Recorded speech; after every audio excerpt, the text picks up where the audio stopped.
O espírito de Humberto de Campos se viu em um silêncio grandioso que caía sobre a cidade santa. Revela que a antiga capital da Judéia parecia dormir o seu sono de muitos séculos. Avistava o Getsêmani, onde relembra que o Divino Mestre chorou numa longa noite de agonia. Mais adiante estava o Gólgota sagrado, e em cada coisa silenciosa havia um traço da paixão que as eras guardarão para sempre. E no coração daquela paisagem corria o Jordão sereno, como um fio de lágrimas cristalinas. Suas águas discretas seguiam em direção ao Mar Morto, como se desejassem ocultar dos ruídos humanos os mistérios profundos guardados pelo Nazareno. Foi assim, numa destas noites, que Humberto de Campos contemplou Jerusalém, submersa em sua eternidade invisível de dores e recordações sombrias. Os espíritos podem vibrar em sintonia com a história. Em busca de uma conexão íntima com a cidade dos profetas, ele procurava compreender o passado dos lugares santos. Compartilhou suas impressões quanto ao sentimento de que as mãos implacáveis de Tito haviam passado por ali, cumprindo um decreto inevitável. Em cada canto, ainda se percebia o sopro da destruição e da desolação. Visualizou figuras aflitas, vestidas com trajes antigos, percorrendo o que restava das ruínas sagradas.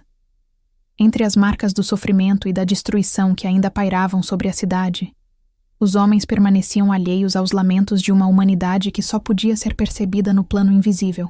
Às margens silenciosas do Jordão, talvez próximo ao local sagrado onde o precursor batizou Jesus, avistou um homem sentado sobre uma pedra. De seu rosto emanava uma simpatia envolvente. Alguém sussurrou a seu ouvido: "Sabe quem é este?" Ao mesmo tempo que respondeu: "É Judas." "Judas!" exclamou Humberto de Campos, tendo como complemento a afirmação de que sim, e de que mesmo tendo avançado em sua evolução, os espíritos às vezes gostam de revisitar lugares que marcaram suas vidas passadas, seja em glórias ou em falhas, sentindo-se por um instante transportados aos tempos antigos. Assim, eles mergulham em lembranças do passado, retornando ao presente preparados para o heroísmo que o futuro exige. Judas costuma retornar à Terra nos dias da paixão de Cristo, refletindo sobre seus atos antigos. A figura de Judas exercia sobre Humberto um magnetismo intenso. Apesar de ainda carregar a curiosidade do repórter, percebia que entre suas imperfeições humanas e o peso histórico de Judas existia um abismo intransponível. A curiosidade quase jornalística o conectou à humildade de Judas, e os dois se ligaram de modo que um escutava ao outro. Humberto então perguntou a Judas se ele era mesmo aquele que um dia fora o filho de Iscariote. "Sim, sou Judas", respondeu com tristeza, enxugando uma lágrima nas dobras da longa túnica. Como Jeremias das Lamentações, ele contemplava por vezes a Jerusalém arruinada, refletindo sobre o juízo dos homens passageiros.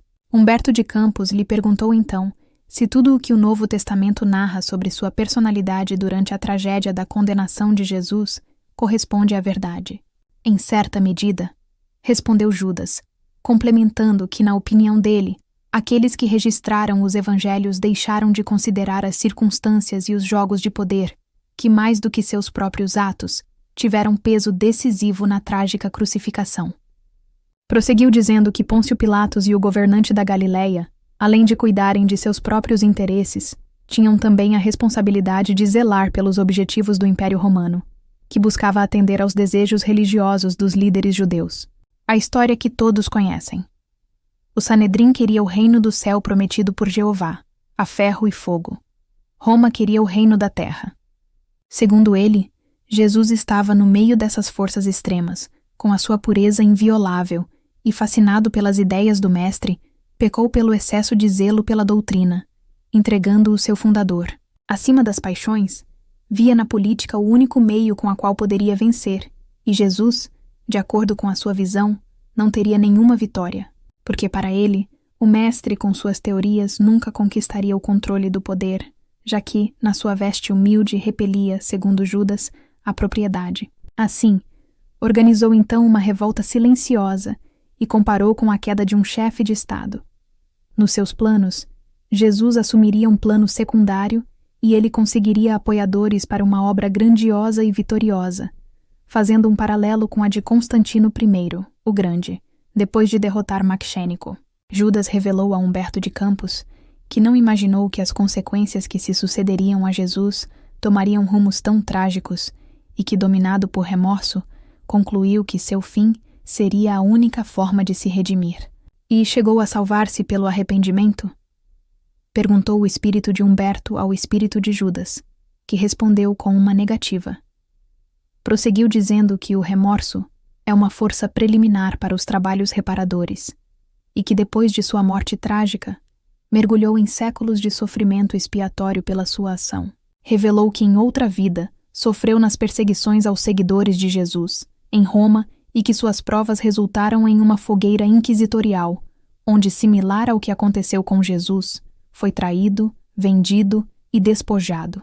Disse ainda que deixou na terra os últimos resquícios de seu erro, na Europa do século XV, quando também fora vítima de traição, e desde então, após ter se entregue por amor ao Cristo a todos esses momentos, com resignação e piedade, fechou os ciclos de reencarnações dolorosas na terra, perdoando-se em sua própria consciência, e está hoje meditando nos dias que se foram, comenta Humberto em pensamento.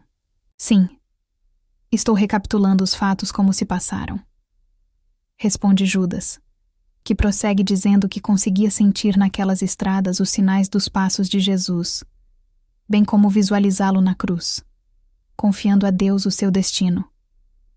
Lembra de outros que também o abandonaram e das poucas e nobres mulheres que o ampararam naquele momento doloroso.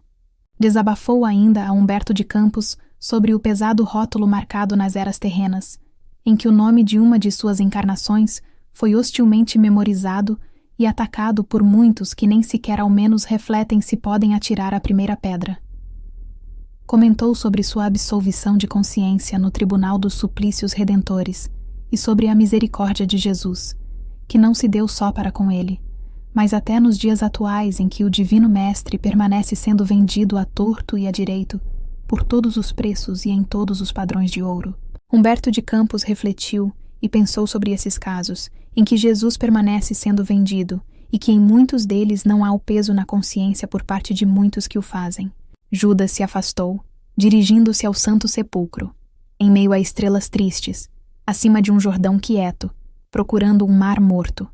Este relato sobre o encontro do espírito de Humberto de Campos com o espírito de Judas Iscariotes encontra-se no livro Crônicas de Além-Túmulo, psicografado pelo nosso caridoso médium Chico Xavier, ditado pelo próprio espírito de Humberto de Campos, que também se tornou conhecido nas obras de Chico pelo codinome de Irmão X. Uma linda e abençoada semana. Te vejo no próximo vídeo. Até mais.